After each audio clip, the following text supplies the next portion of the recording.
So what to do instead? Well, pardon me. The move I like to make is a move where you target not that first premise or the second premise, the one that says all divine things are this way, all human things are that way. Mhm. But I want to target that third one, which seems like the most safe one. Seems like the one you don't want to target, Mhm. the one that says nothing can be both.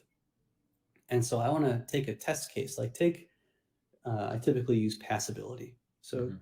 that's one of the ones they say in that quotation that I gave you earlier of 5 apparently contradictory claims in a row. Mhm. So Christ is passable, and the very same Christ is impassable. How do you make sense of that conundrum? I think, well, it can't be the case then that they're really contradictory features.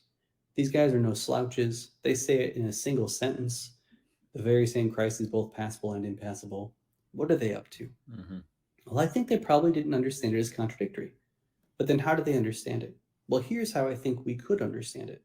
Let me give you an analogy first, and then I'll Mhm. work back to where we are. Great. So the analogy, I've published this sort of thing elsewhere, but imagine a situation in which everybody in the whole society is only single armed. They've got just one arm. Mhm. And they only ever met people with just one arm. And they've got a bunch of words they use about people with arms. So they've got a word, call it arm bent. And they just stipulate your arm bent. When your arm is bent, can you see my arm? More than 90 degrees. So Yep. that's someone arm bent. Mhm. And then you've got arm unbent, and you've got that true of somebody when they have an arm that's not bent more than Mhm. 90 degrees, just straight. Sure. Okay. In that sort of situation, in that world of one armed people, no one could ever be both arm bent and arm unbent. Mm. Because Mhm. if you only have one arm, it can't be both at a more than 90-degree angle and not at a more than 90-degree angle. That one arm only does, one or the other, but not both of those things. Right.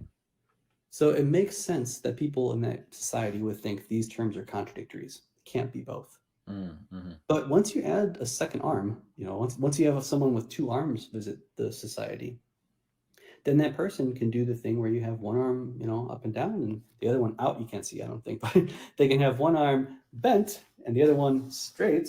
And in doing so, they can satisfy the conditions for both being arm bent and arm unbent. Yes. The Mhm. moral is if you add another thing in virtue of which these predications can be satisfied, Mhm. like an arm, you can say one thing is both.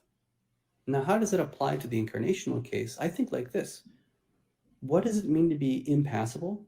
It could just mean unable to change no matter what, period.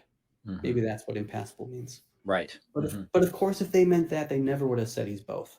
If Mhm. they meant unable to change no matter what period, or unable to be causally affected no matter what period, they wouldn't have said Christ is that because they believed and had just confessed that he suffered, died, and was buried. And Mhm. that surely is being causally affected. In fact, in the Latin, it's passus est. He suffered. So, Right. so they would never have said that. That can't be what they meant. Mhm. What if they meant instead he has a nature according to which he can suffer? So according to which he cannot suffer. So Mhm. you're impassible when you have a nature according to which you cannot suffer, and you're passable when you have a nature that can suffer, a nature through which you can suffer. I think that's what they meant. And notice if that's what they meant, then any of us normal humans walking around, we're like people in the one arm society. We've only ever seen things with one arm, so we think you can't be both arm bent and arm unbent.